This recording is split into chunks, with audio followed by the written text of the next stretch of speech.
蓝忘机被他的话弄得整个人都呆住了，一时间竟毫无反应。魏无羡抽出他怀里的2只鸡丢到一旁，他双手背负，只好按住蓝忘机的一只手，轻身向他逼近。蓝忘机也显得十分乖巧，直到呼吸贴近，温热的气息吹拂在彼此脸上，蓝忘机才好似反应了过来，眼神开始闪躲，微微偏开了脸，白皙的耳朵连着脖子染上一片绯红，像是气的，又像是羞的。原来那天在百凤山，蓝忘机的视角竟然是这样，这么让人兴奋的吗？魏无羡以前还不知道自己有这种嗜好，但看蓝忘机像是被登徒子轻薄的良家女子，那又羞又恼的表情，魏无羡就觉得自己停不下来了。这不难怪蓝忘机要偷袭他，如果是他遇到这样的蓝忘机，魏无羡能袭击他100次。忽然他一想，道：不对，还差个东西。蓝忘机显得有些慌张，用剩下那只手抵住魏无羡，防止他再靠过来。魏无羡笑道：那日我可是蒙了眼的，不过今日条件有限，韩光俊就闭上眼吧。他说明了只是想亲回来而已，蓝忘机还能说什么？不都是自己先动的手，自找的。蓝忘机不知在想什么，刹那的恍神让魏无羡亲了个正着。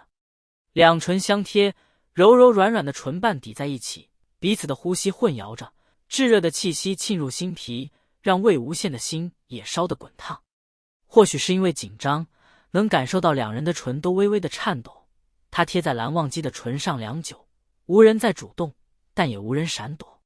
明明用的是嘴，怎么魏无羡的鼻子却忘了呼吸？待他实在坚持不住了，喘了口大气，离开了一些，才发现蓝忘机并没有闭眼，就那么愣愣地看着他。魏无羡道：蓝湛，是不是有哪里不对？因为他之前感受过的不仅如此，是更令人头晕目眩的。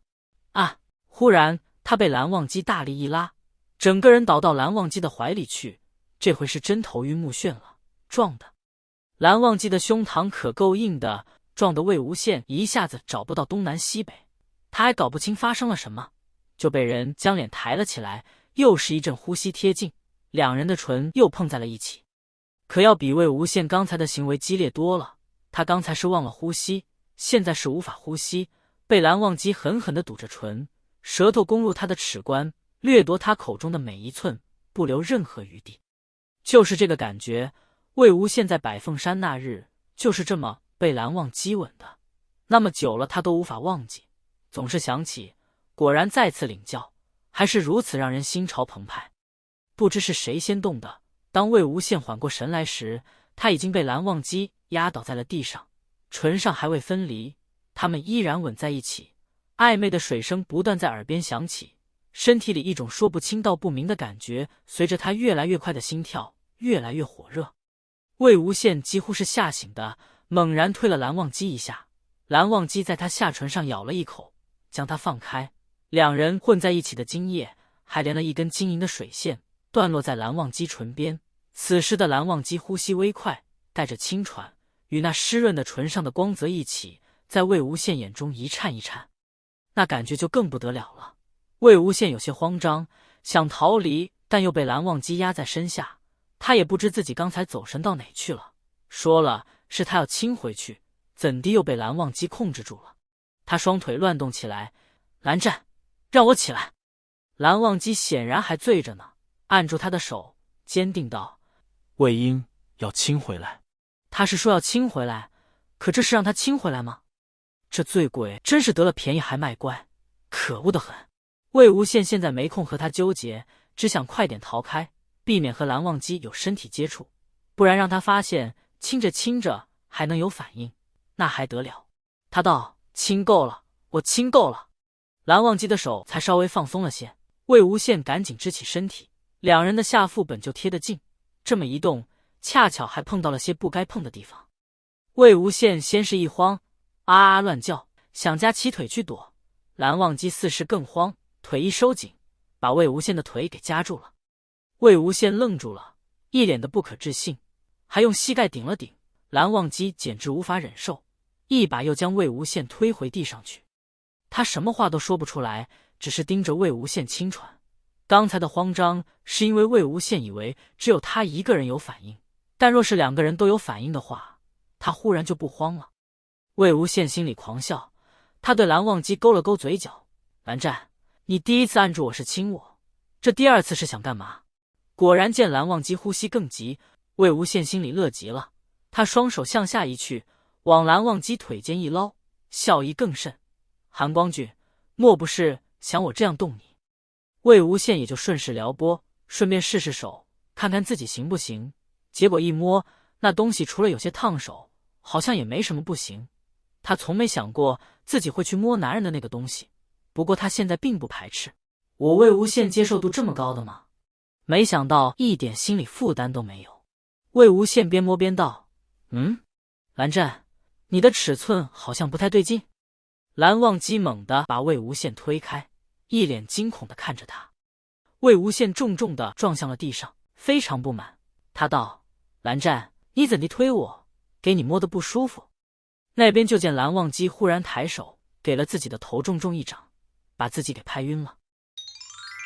天光微亮，卯时的打更声刚响起，蓝忘机睁开了眼。与平时不同的是，他的脑子仍处在懵懂的状态。他思考一阵，昨天是喝了酒之后就失去知觉了。第一次喝酒，现在头都还在隐隐作痛。蓝忘机坐起来打算起身，才刚清醒过来的脑子就又懵掉了。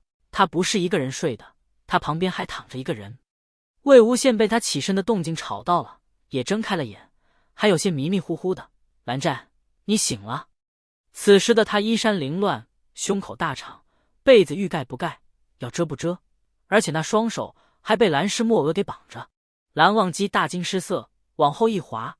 魏无羡想去捞他，不过他手不方便，当然没捞住，就那么看着向来雅正端方的韩光俊，自己把自己吓得一屁股掉下了床。蓝忘机惨白了一张脸：“魏婴，我了个半天才说出做了什么。”这人还好意思问。魏无羡道：“蓝湛，你不记得了？”蓝忘机老实道：“不记得。”魏无羡怎么会放过这个能作恶的机会？他拉了拉背角，故意嗲声嗲气的道：“韩光君，你昨晚好奔放啊！”蓝忘机瞳孔地震，厉声道：“不可能，绝无可能。”魏无羡原来只是想撩他两句，这话一听就不太高兴了。怎么就不可能？你不是还对我……话到一半，他及时停住了。对他干了什么？亲他吗？明明是魏无羡说的要亲回去的，亲回去后自己又干了什么？魏无羡心里大叫，他还趁机对人家双腿间的东西摸来摸去，这是怎么说？蓝忘机什么都没干，而自己根本像个变态。魏无羡不说了，蓝忘机还在等他继续。他问：“对你什么？”魏无羡道：“你喝醉了，拿墨额绑我，还突然睡在地上，你知道我把你拖到床上有多费力吗？”他也没说谎，昨晚蓝忘机把自己拍晕后，魏无羡费了好大的力气才把他拖到床上，然后自己因为太累了，动都懒得动了，便也倒在床上睡了过去。只是在之前的那些缠绵的吻，令人脸红心跳的悸动，两人灼热的身体与呼吸，他没说出来。蓝忘机松了口气，他坐起来拉魏无羡的手给他解绑。魏无羡道：“诺，绑我的是你，我总不能自己绑自己吧？韩光俊怎地就不能相信我说的话？”蓝忘机似乎想到了什么，顺口道：“能脱裤子吓人的人，自然是不可信的。”他说的是以前在玄武洞那会，魏无羡还为了让他吐出淤血，说出要在他面前脱裤子的事。他这么一说，魏无羡也想起来了，想着他便笑了出来：“哈哈，蓝湛，这么久的事你还记得啊？”墨额解了开来，魏无羡鬼喊鬼叫：“痛痛痛！蓝湛，痛！自作自受！我是拿错酒给你了，可是哪有人会一杯就倒的？”蓝忘机没再继续和他纠结谁对谁错的问题。魏无羡白皙的手腕上被墨额勒出了几道血红的痕迹，想来是绑得紧了，又绑了一整晚，肯定是痛的。蓝忘机拿出一个小药瓶，指尖沾了些药膏，轻轻地帮魏无羡的手腕上药。或许蓝忘机自己都发现不了，他对魏无羡很温柔，包括玄武洞那次，自己才刚被气到吐血，还是把为数不多的草药分了一半敷在魏无羡的伤口上。魏无羡一点都没想到自己，但蓝忘机想到了，明明蓝忘机的伤更重，更需要那些药，只是他永远不动声色，让人容易忽略了他温柔与体贴。如果你喜欢我分享的小说，请点击订阅频道，欢迎在视频下留言，你们的观看是我剪辑影片的动力，感谢您。